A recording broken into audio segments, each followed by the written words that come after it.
burial assistance.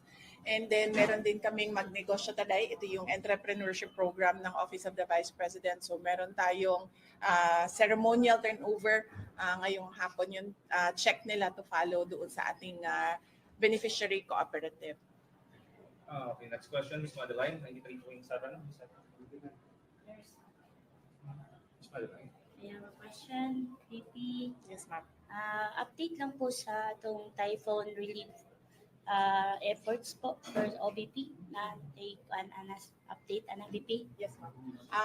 Ang ating Office of the Vice President, meron tayong na-institutionalized na Disaster Operations Center, no? So, ongoing ang kanilang coordination with Isabela Satellite Office, with Pangasinan Satellite Office, with Bicol Satellite Office, kasi ito yung areas na affected ng bagyong Christine,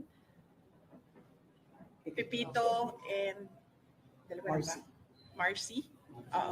Yung tatlong bagyo. So, habang ginagawa nila yung mga activities namin ngayon for the 89th OVP anniversary, sabay din ginagawa yung mga relief operations ng mga identified na affected individuals ng pagbaha and landslide dito sa mga areas na ito. BP, ma'am, unsay reaksyon nimo, ma'am, nga matag interview BP o hisgutan sa Quadcom ang mga Duterte family, dagay mga bagyo mosulod. Pero if ever kung di ka hisgutan, why bagyo nga mosulod sa atong nasod? Unsay imong reaksyon na BP? Dili ginako na siya matubag, no, kay dili ta maka-predict sa weather, pero anto dito na lang. Okay. Anto dito na lang, sir. Next Okay. question, Sir Louis Oranda, Jimmy Sting. VP Inday, magandang hapon po. Sa pagpalo po katalungan dito. Sabi sa House leadership yung sworn of affidavits mo raw, is it enough or insufficient para sabi ng mga mambabatas? Well, sabi nila insufficient daw and hindi nila tanggapin. So hindi na rin ako nagsabit. Hindi na rin ako nag-aksayang gumawa pa ng affidavit. So padayon lang sila sa ilahang debate. O padayon lang po ng bagyo sa ilahang bagyo sa pag-agi din sa ato. Wala po lang VP Inday. Atin po ba kayo sa next hearing? Well, it remains to be seen, sir, no, sa pagkakaroon case-to-case basis may kung depende kung kinsay dunay madawat na invitation, depende po sa desisyon sa tao. Wala ko nagapugos sa mga OVP personnel nga mo attend, wala po ko nagsulti sa ilaha nga ayaw attend. Ang ako agyong permi ginasulti sa ilaha, kinahanglan magdesisyon mo, kinahanglan pahibalun mi sa inyong desisyon para kibalun mi kung unsa ang amo ang matabang para sa inyong Okay, next question, Sir Alex, PNA.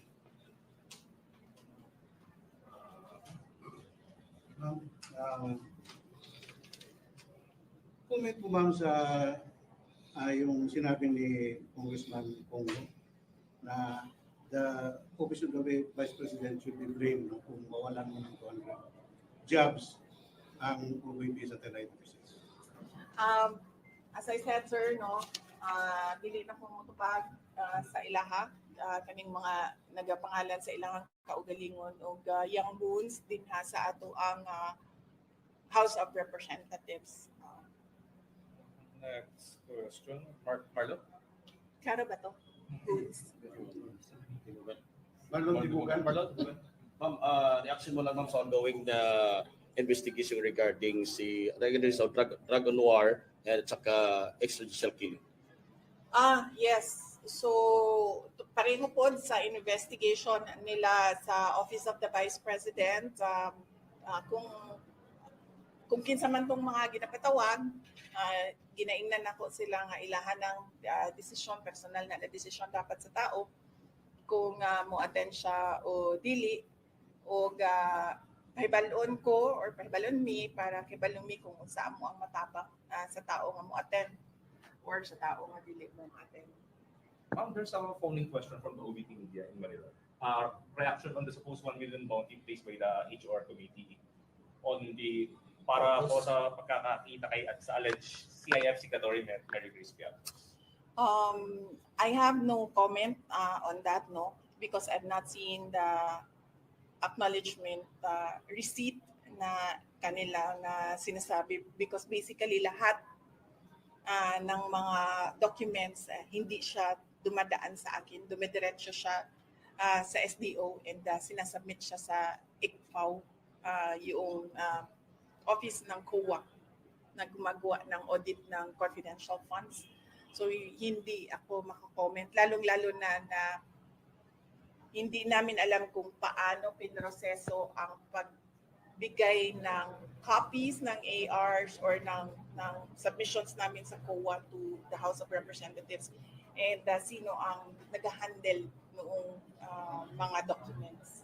Isa pang follow-up nila, Deputy Speaker David Suarez claimed that OVP is hiding Ms. Gina Acosta in Caraga. That's why there's an ongoing event here in Butuan. Well, alam naman ng lahat na it's the 89th anniversary of the Office of the Vice President, and hindi lang Caraga ang merong activities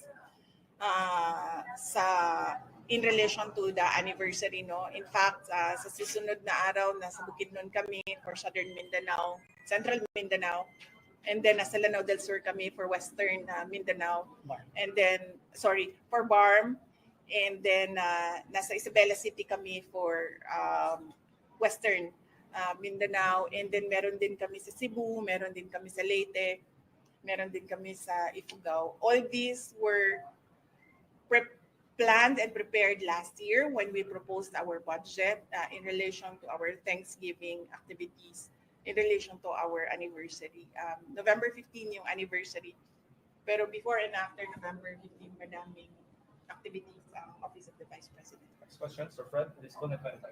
Vice, latest survey po ng SW, nag-tie kayo ni Senator Tulfo at yung iba is kulila talaga. May posibilidad ba na sa presidential election magtandim ang Senator Tulfo? Any reaction po ito? Sa pagkakaroon, sir, wala ko magugoy. Sa ngayon, hindi ko pa iniisip yung 2028 election dahil napakaraming nangyayari araw-araw. Hindi natin alam kung anong mangyayari bukas at hindi ko alam kung tatakbo ba ako sa 2028. Pero sa lahat ng mga nagtatanong simula noon hanggang ngayon, sinasabi ko sa kanila, I think for a presidential candidate, the perfect time to decide would be December of 2026, the year before filing ng candidacy, assuming automated siya, filing of candidacy sa 2027. Yun siguro yung perfect time para sa mga kandidato na mag-decide kung tatakbo sila. Next question, Sir Glenn. Sige, VP Inday, anong mangyayari sa 200 na mga personnel if ever matuloy na mawala sila ng trabaho? Actually, sir, estimate lang man to nako, no. Wala gyud ko kibalo exactly kung pila gyud ang mawalaan ng trabaho. But definitely kung dunay budget cut and ma-appeal tong portion dito nga naka-charge ang mga sweldo sa mga tao, dunay mga mawalaan og trabaho. Ma'am, there's a follow-up from the OVP media. Comment reaction of the Philippine government's prison exchange agreement with Indonesia to secure the repatriation of Mary Jane Veloso. I cannot comment on that. I think the best person to comment on that will be the Department of Foreign Affairs. Likely sila yung gumawa ng negotiations and they know the details of the negotiations. I do not have personal knowledge of the details of the negotiation. Sir Lando, Radyo Servicio. Yes, BP, sayang kayo ang nasugdan sa imong papa na si Tatay Digong. Katong project na to, Mindanao Railway, mo na ito'y paglaon sa taga Mindanao nga muuswa kung gulambo ang Mindanao pero gipahunong karon sa kasamtang administrasyon. Ano sa imong komentar? Well, yes, sir, maupod na ang kuano. Yan din ang kinakasama ng loob ko dahil I run on the platform of continuity and unity.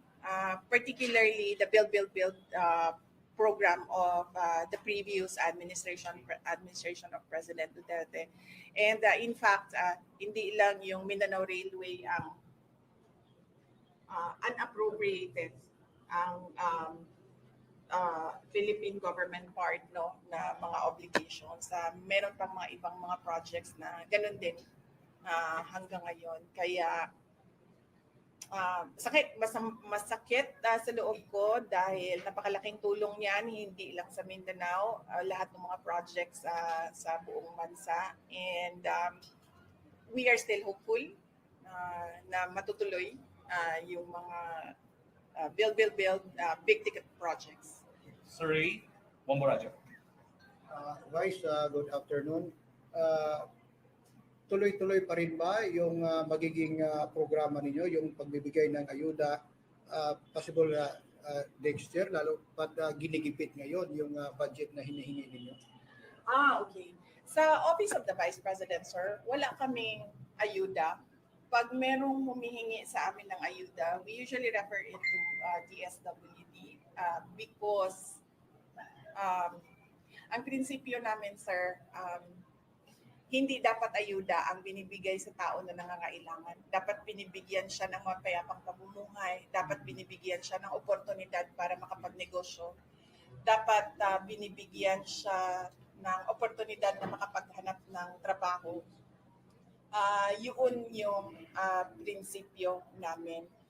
Meron kaming ngayon na pinamimigay. Ito ay Thanksgiving na mga grocery packs namin. Kasama na ito sa Christmas because tradition ng Pilipino ay gift giving during Christmas.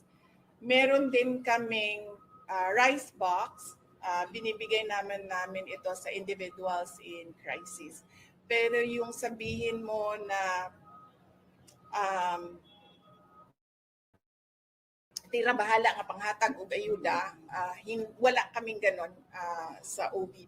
We still believe, and it is our platform and it is in our budget na good governance is the key to nation building. So hindi nasusolusyonan ng ayuda yung problema ng mga tao, lalong-lalo na sa kapos na pang-araw-araw, lalo na sa kawalan ng trabaho at sa safety and security and well-being ng tao. So kahit man noong ako ay mayor ng Davao City, we always endeavored to develop to implement peace and development instead of dole-outs. Isa pa po sa ako ang kuan nianing mga ayuda kay mura basyad kana ganing insulto sa kawadon sa taong murabag wala man ka 5,000 ra imuha humanata mura di nga na ba nga sa pananaw nako ang trabaho sa gobyerno paniguraduhon nga dunay oportunidad ang mga tao kontra sa hatagan nimo siya o dole out. Follow up advice, nakita ba nimo ato na pahigayon nga mahatag ang pundo hindi pangayo lagi na sa Senate? Gihatag na namo na no sa Congress, both sa House of Representatives and sa Senate kung unsa ilahang desisyon may tungod sa budget sa Office of the Vice President. Ang amuan lang kung unsay ihatag mo among dawaton mo ang amuang iapod-apod sa mga programa o proyekto sa amuang opisina. Next question, Ivy. Yes, sir. VP, good afternoon. Grabe ba kainit ang lugar? I-on sa na po ang aircon. Sir, Rock. I think matay taan. Yes, saglit lang po, ma'am, ha? On na po natin yung aircon. Cool down. Okay. Wala na. Yes, ma'am. Yes, VP, regarding pa sa imong hangingon kanina, decided to magkaturan sa election for presidential election. But then, naman ko survey, VP, nga ikaw magpinamunas for presidential survey. So, unsa ba imong assurance po sa mga kining nag-aghat sa imong karong VP to run for president for the next election? Appeal sila, ma'am. Yes. Appeal sila sa ako ang pagsiguro buhat sa desisyon sa umaabot na mga panahon. Sigurado ko doon ay konsultasyon nga mahitabo, especially sa mga parallel groups, mga ordinary citizens nga nag-aauhag yun nga mudagan ko pagka presidente. So apilo na ko sila pag mugna sa akong desisyon. Follow-up question, VP. Sa kadaghan sa mga karagahan ng everyday nga nagapangayo og serbisyo, especially din ni medical assistance, VP, how you can assure na makatagan sila ng assistance, especially katong mga medical assistance diri sa Caraga region? Yes, kung unsa may naa sa amo ang budget, amo agad na ginapanigurado nga ma-utilize siya. Gamay lang kaayo gyud niya ang amo ang opisina, gamay ra pod ang budget sa Office of the Vice President. Pero kung unsa may naa, ginaingnan gyud nako ang amo ang mga satellite offices na ipagawas na utilize na para sa mga nanginahanglan. Last two questions. Please, our radio. Junji, yes, in the DP. Yes, sir. Good afternoon. Vice, dako kang kalta sa atong budget no for next year. What will happen sa atong mga Office of the Vice President, regional office vice, possibly bang makasira? Wala pa man gud mi nakakita sir sa amo ag yung tinuod nga budget para sa 2025 kay wala pa man napirmahan ang atong General Appropriations Act. Dito sa Balao, dito gid nato makita kung unsa gyud ang final na budget sa amo ang opisina. Once makita nato to, mahibalot ta kung unsa ang ato ang mga buhaton, unsang mga programa o proyekto atong pagamyon, unsa ang ato ang mga programa o proyekto na i-collapse o isarado, nagahulat ta sa GAA nga ginatawag nato ang appropriations budget nato. Alam lang, Vice, regarding aning kritiko ng mga congressman nga gadupikit na tulo ang Office of the VP sa mga program projects sa atong government agencies. Yes, dito manggod sa ako ang pagsugod no sa ako ang termino isip Vice President, doon naman ko nga buhat no. Dito sa oath, kung makita ninyo ay execute and implement laws and na ako sa executive department, kauban ako ang ato ang Pangulo. So pasabot nakabutang ko dito na I will protect and defend the Constitution. Pasabot tanan tong mga nakabutang dito sa Constitution na kinahanglan buhaton sa atong gobyerno. Mao to siya ang ako ang gi-oath. Dili siya nato masulti nga duplication tungod kay ang isa ka ahensya sa gobyerno, kung dunay muduol nga tao nga nanginahanglan, dili siya pwede miingon og dili ko motabang sa imo. So ang mga tao naanad naman silang no nga dunay medical and burial assistance ang Office of the Vice President kay dili lang man na karon nasugod man na siya sa termino ni Vice President Noli de Castro. Siya gyud ang nag-unaan na pag humanggi padayon siya sa mga lain pang nisunod na Vice President. So kibalo na ang mga tao nga dunay ingana. Therefore pag muduol sila sa amoa, dili pwede mo sulti ang gobyerno na uy, pasensya ka na, bahala ka na sa imong kinabuhi, ikaw na bahala sa imong pasyente. Dili siya pwede ingana. So doon ako'y oath na